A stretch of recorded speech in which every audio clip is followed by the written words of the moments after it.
Halo semua, saya ucapkan selamat datang bagi teman-teman Bapak Ibu semua yang baru bergabung dan bagi teman-teman Bapak Ibu yang sudah lama bergabung, saya ucapkan selamat datang kembali dan mari sama-sama kita dengarkan cuplikan video berikut ini. Fakta bahwa Israel itu pernah di wilayah Palestina. Ini faktanya ya. Kan orang bilang, enggak pernah katanya. Ini faktanya ada. Kita menemukan ini namanya ada batu Moab. Disebut prasasti Mesah. Bahasa Inggrisnya Mesah Steel. Ini adalah batu atau prasasti yang ditemukan di Dibon. Duban ya sekarang ini ya. Duban. Tahun 1868. Di dalamnya tercatat mengenai Omri yang pernah menjadi raja Israel. Ini merupakan prestasi terpanjang yang ditemukan di Palestina. Pada batu Moab inilah untuk pertama kalinya nama Allah Israel, Yahweh ini, ditemukan di luar Alkitab. Jadi selalu nama Allah Israel ini ada di dalam Alkitab. Tapi pertama ditemukan di luar Alkitab itu pada batu Moab ini. Yang ditemukan di Duban. Dulu sebut Dibon. Batu Moab ini dijadikan sebagai tugu oleh Meza, Raja Moab, sekitar tahun 1840 sebelum Masehi. Bahasa yang dipakai adalah bahasa Moab yang mempunyai kedekatan dengan bahasa Ibrani. Tinggi batu ini sekitar 110 cm, lebar 60, tebal 60. Bagian atas berbentuk bundar dan tulisannya terdiri atas 34 baris. Nah, pada batu Moab, khususnya di baris 14-18 ini tercatat cerita dari Raja Moab, Mesa, mengenai pertempurannya dengan Israel di Nebo. Berikut ini kutipannya. Nah, ini batunya ini. Ini batu Moab atau prasasti Mesa. Ini modelnya nih. Oke. Nah, pada batu Moab itu ditulis, maka Kamos berkata kepadaku, pergilah rebut Nebo untuk melawan Israel. Nah, melawan Israel. Jadi Israel sudah ada. Jadi aku pergi pada malam hari dan menyerangnya mulai fajar hingga tengah hari. Dan aku merebutnya dan membunuh semua 7.000 orang, laki-laki dan perempuan, dewasa dan anak. Karena aku telah mempersembahkannya kepada dewa Astar Kamos.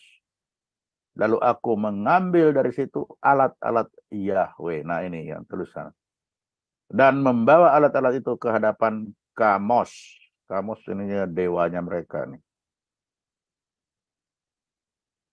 Nah ini batu Moab. Moab bahasa Arabnya ini Akkadia. Jadi Maba. Nama kuno daerah pegunungan timur tenggara Laut Mati. Sekarang berada di wilayah Yordania. Jadi keberadaan kerajaan Moab dibuktikan dengan penemuan arkeologis, terutama prasasti Mesastil ini, yang mencatat kemenangan orang Moab atas kerajaan Israel, Samaria. Nah ini, jadi Israel sudah ada, yang disebut sebagai Rumah Omri, ibu kota kerajaan Moab zaman, ibu kota kerajaan Moab zaman dulu adalah Dibon, yang sekarang Duban itu. Kerajaan Moab dicatat sering berperang dengan kerajaan Israel yang berbatasan dengannya. Teman-teman dan Bapak Ibu semua, demikian cuplikan videonya sebagaimana sudah kita simak bersama satu uraian sejarah disampaikan oleh Pak Suleman B. Ponto, dan karena itu mari kita juga perhatikan terkait dengan dinamika yang terjadi antara Israel versus Hamas ya. Bahkan beberapa jam yang lalu ada satu uraian yang membahas terkait dengan Israel bakal meningkatkan serangan, mempersiapkan serbuan darat ke Gaza. Jadi itu dia kawan-kawannya. Di sini dijelaskan bahwa militer Israel menyatakan peningkatan serangan diperlukan untuk mempersiapkan pasukannya memasuki Gaza. Nah kawan-kawan, kalau kita ingat kembali ya, sekitar 3 atau 4 hari yang lalu pihak dari Israel ini kan juga sudah memberikan himbauan ya, ataupun ultimatum kepada warga di kota Gaza ya, untuk segera meninggalkan kota karena memang pihak dari Israel sudah sangat marah sekali terkait dengan serangan yang dilakukan oleh Hamas beberapa hari yang lalu ya, sekitar 2 minggu yang lalu, yang kemudian juga banyak menewaskan warga Israel. Dan itu seperti yang sudah kita dengarkan dalam banyak pemberitaan ya, Perdana Menteri Netanyahu sangat marah sekali, bahkan dikatakan Israel bakalan ya menggunakan kekuatan penuh untuk melakukan serangan balasan terhadap pihak Hamas. Karena itu salah satu diantaranya ya, ataupun kemudian realisasi dari pernyataan Perdana Menteri Israel tersebut, Netanyahu, adalah dengan tindakan militernya masuk ke Gaza, teman-teman ya. Artinya mereka melakukan serangan darat ya terhadap pihak Hamas. Nah, kawan-kawan semua, menariknya ketika beberapa hari yang lalu pihak Israel menghimbau warga Gaza untuk segera meninggalkan kota, justru dari pihak Hamas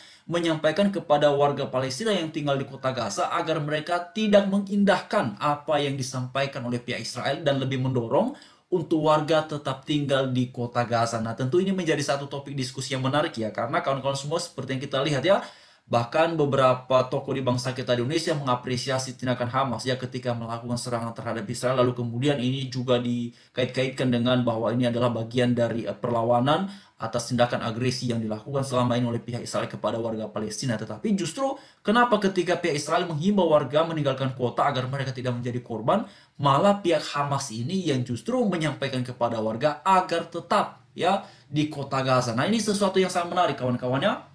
Dan apalagi beberapa hari yang lalu juga sudah muncul ya, sudah ramai sekali pembahasan terkait dengan Presiden Palestina itu menyampaikan bahwa serangan Hamas kepada Israel beberapa waktu yang lalu, ya sekitar 2 minggu yang lalu, tidak mewakili rakyat Palestina. Nah, itu dinamikanya kawan-kawannya.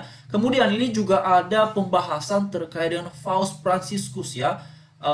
Paus Fransiskus ya ikut bersuara ya. Jadi Paus Fransiskus ya ikut bersuara terkait dengan dinamika ataupun situasi antara Israel versus Hamas ya. Bahkan di sini dikatakan bahwa Paus Fransiskus menyerukan perdamaian di Israel dan Palestina. Ya, perang katanya adalah kekalahan. Nah, ini kawan-kawannya, bahkan tidak hanya itu, di sini dikatakan berduka atas perang Israel dan Hamas, Paus Fransiskus ya mendesak pembebasan sandera. Jadi dari apa namanya kawan-kawannya salah satu tokoh ya ataupun kemudian pemimpin agama Katolik ya, yaitu Paus Fransiskus ini, beliau menyampaikan menghimbau agar para sandera itu dibebaskan. Nah, itu benar kawan-kawannya. Terima kasih ya. Jadi sudah banyak tokoh yang kemudian memang bersuara ataupun kemudian menyampaikan keprihatinan atas apa yang terjadi antara Israel versus Hamas kawan-kawannya. Lalu kemudian juga tidak hanya itu, dalam beberapa informasi yang lain ya, sebagaimana yang kawan-kawan perhatikan, di situ juga dijelaskan bahwa Paus Fransiskus menyerukan perdamaian antara Israel Palestina. Nah, itu dia Bapak Ibu. Jadi ini sudah ramai sekali ya disampaikan dalam beberapa uraian ataupun dalam beberapa pemberitaan kawan-kawannya, seperti yang ada di layar kawan-kawan semua. Lalu kemudian tidak hanya itu teman-teman, kalau kita perhatikan sebenarnya juga masih ramai ya pembahasan terkait dengan apa yang terjadi antara Israel ya dan Hamas ini. Ya kawan-kawan, seperti yang kita lihat ya, sudah ada beberapa situasi yang memang benar-benar memprihatinkan ya. Kawan-kawan, tadi saya sebelum membuat ini ya ada satu cuplikan video yang saya tonton di situ ya. Waduh, memang kasihan ya. Banyak sekali warga kemudian yang menjadi korban atas situasi yang terjadi antara Israel versus Hamas ini. Itu dia kawan-kawan ya yang kemudian bisa kita perhatikan dinamikanya.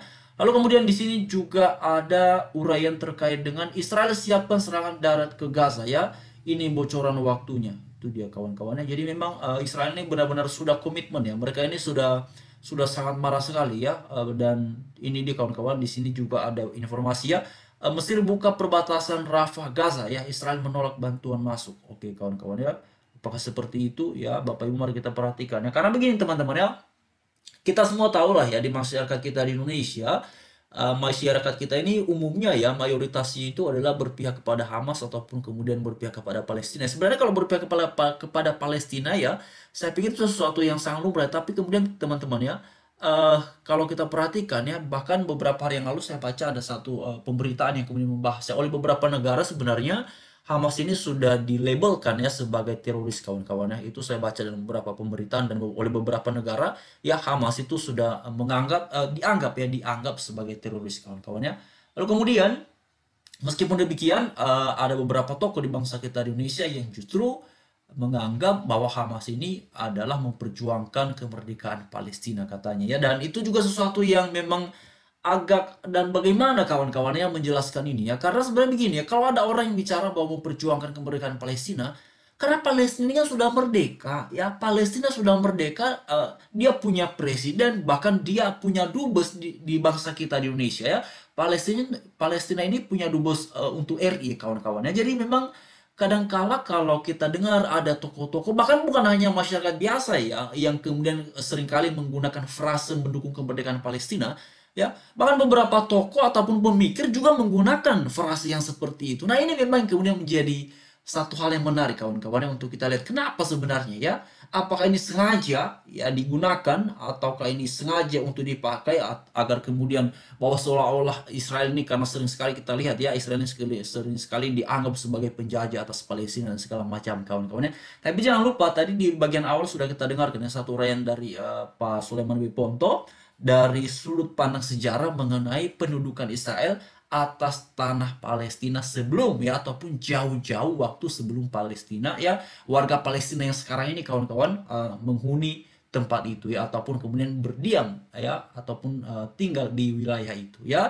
Dan memang kalau kita perhatikan di dalam Alkitab pun juga sudah sekian lama Bapak Ibu ya, sudah sekian lama ya. Bahkan kawan-kawan kalau Bapak Ibu ya lebih tertarik membahas mengenai penjelasan ini, ada satu uraian yang menarik dari buku Nia. Beberapa waktu yang lalu saya juga beliau berbicara terkait dengan pendudukan Israel ya atas tanah Palestina itu ya. Kalau kita perhatikan dalam Bible kawan-kawannya, itu kan sudah lama dijanjikan kepada apa namanya ya, nenek moyang Israel oleh Allah sendiri ya. Tapi itulah situasinya.